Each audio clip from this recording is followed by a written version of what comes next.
In the last segment, we looked at a few arguments against civil disobedience. One of them is on the screen now. In this segment, we'll continue to look at arguments against civil disobedience, but they'll have a very different character. The arguments that we looked at last time were arguments that Hobbes certainly would have embraced. In this segment, we'll look at arguments that he wouldn't have even considered, because these arguments focus on civil disobedience in democracy in particular. That is, these arguments aren't arguments, fully general arguments against civil disobedience. They don't say civil disobedience is never justified. Instead, they say civil disobedience is never justified in democracy. So if you're living in a totalitarian state, the idea goes, perhaps civil disobedience is entirely appropriate and something you should engage in. But if you're living in democracy, the idea goes, civil disobedience is never appropriate. It's something you shouldn't engage in. So here's an argument.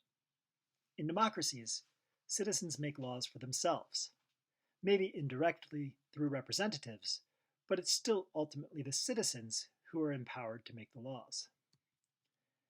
It's unjust to break a law that citizens make for themselves. Therefore, it's unjust to break laws in democracies. So that's the idea. And of course, civil disobedience is breaking the law, so civil disobedience in democracy is unjust. Here's Zinn's rebuttal. He first says that premise one is false. He notes this, that it's often representatives making the laws, not us, and then he says something that's a bit more controversial, which is that representatives often fail to represent their constituencies.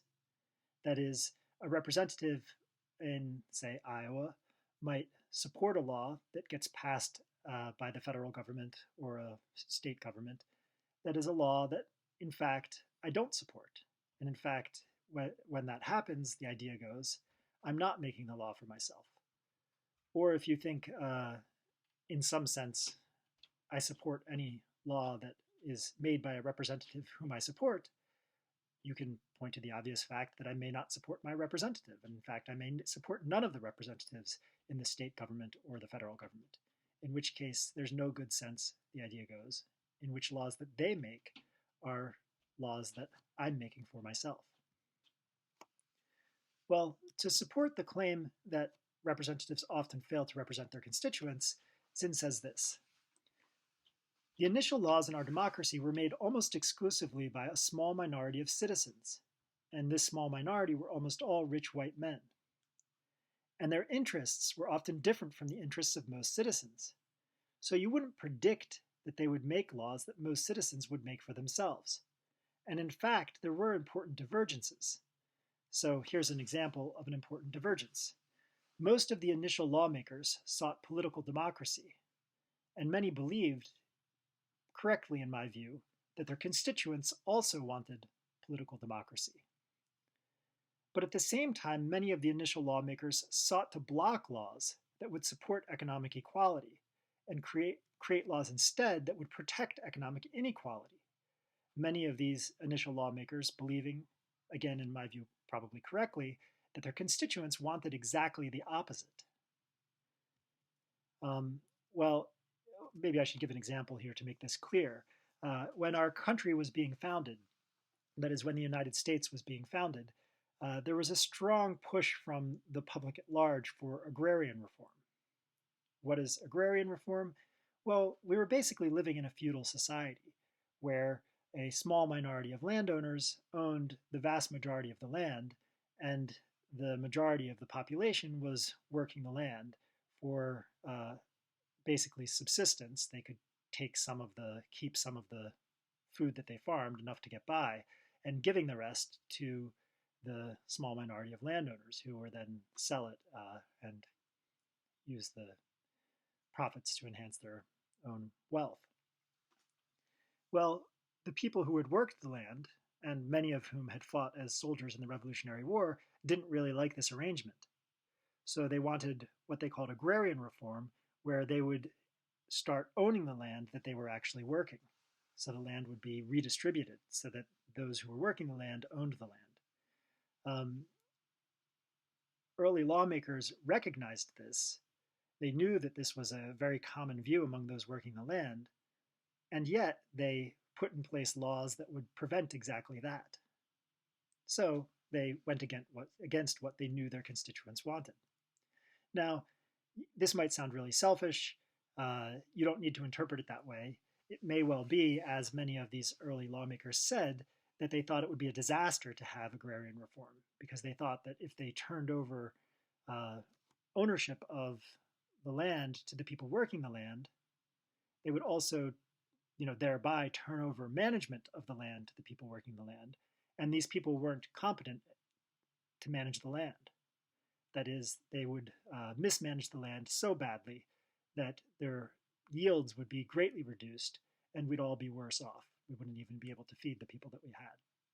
So the idea was, we don't want agrarian reform because we need to protect people from it. And people who want agrarian reform, these people who are working the land, are just misguided. At any rate, the point for us that matters is that many people probably correctly believed, that is, many early lawmakers probably correctly believed that their constituents wanted agrarian reform, and yet they put in laws that would prevent it. Well, if representatives are knowingly choosing against their constituents' desires, then representative democracy isn't a means for citizens to make laws for themselves. So, at least some of the initial laws, that is, the formal foundational social contract for our nation, were not made by citizens. Okay. Now, there's a way you can adjust the "in democracy we choose" argument to block Zinn's concern. So we're going to take out this, albeit indirectly, perhaps through the representatives, and stick in this, when their representatives are representing them correctly. So now you get, in democracies, citizens make laws for themselves when their representatives are representing them correctly. It's unjust to break laws that citizens make for themselves. Therefore, it's unjust to break laws in democracy when those laws are made by representatives who are representing their citizens correctly. Well, at best, this argument shows that civil disobedience against some laws is unjust. It's not a fully general argument against civil disobedience. But even this limited argument against civil disobedience is something Zinn rejects, and something King certainly would reject as well. So why? Well, he says, laws are made by the majority of citizens, and they may be unjust because they're unfair to a minority.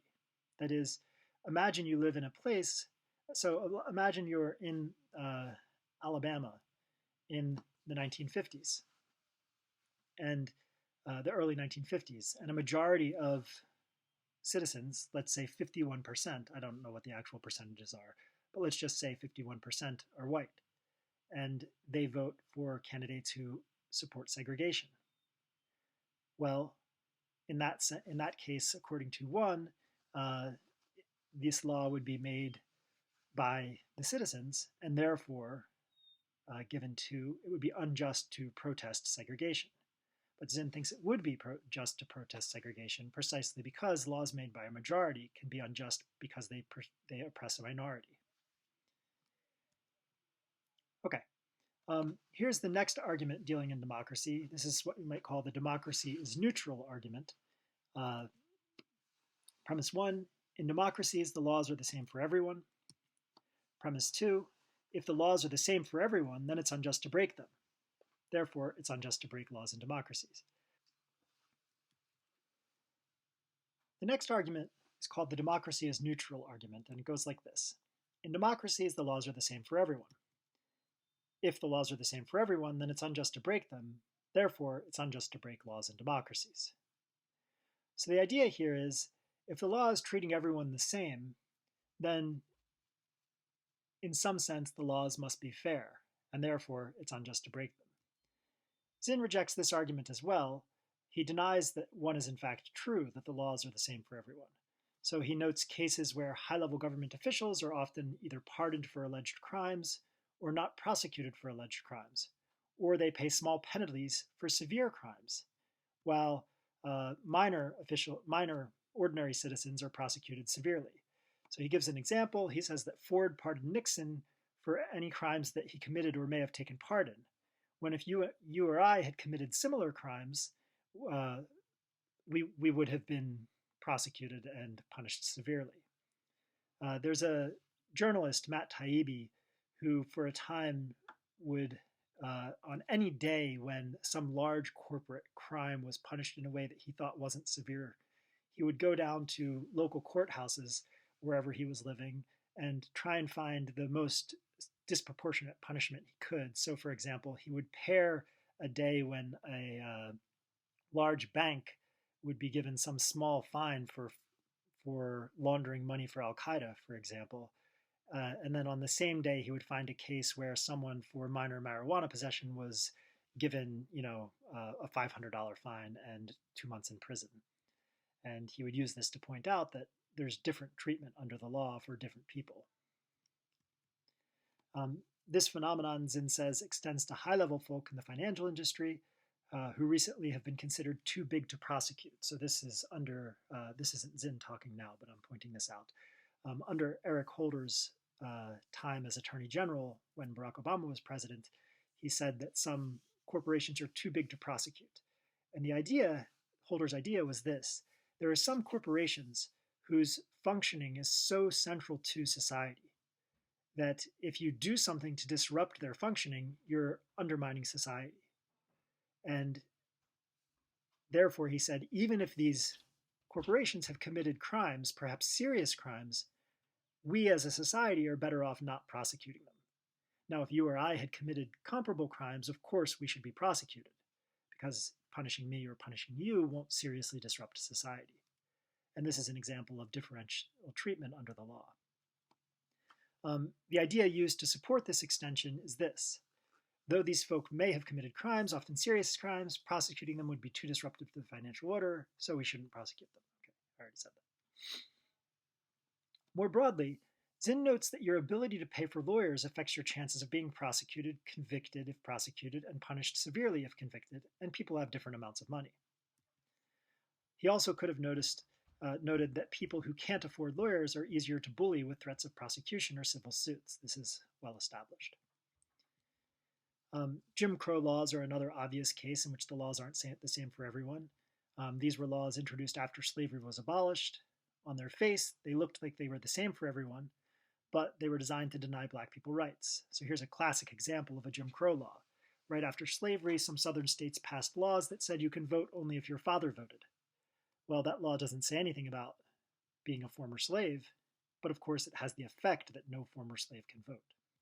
So we're going to stop this segment there, and next time we'll look at arguments in favor of civil disobedience.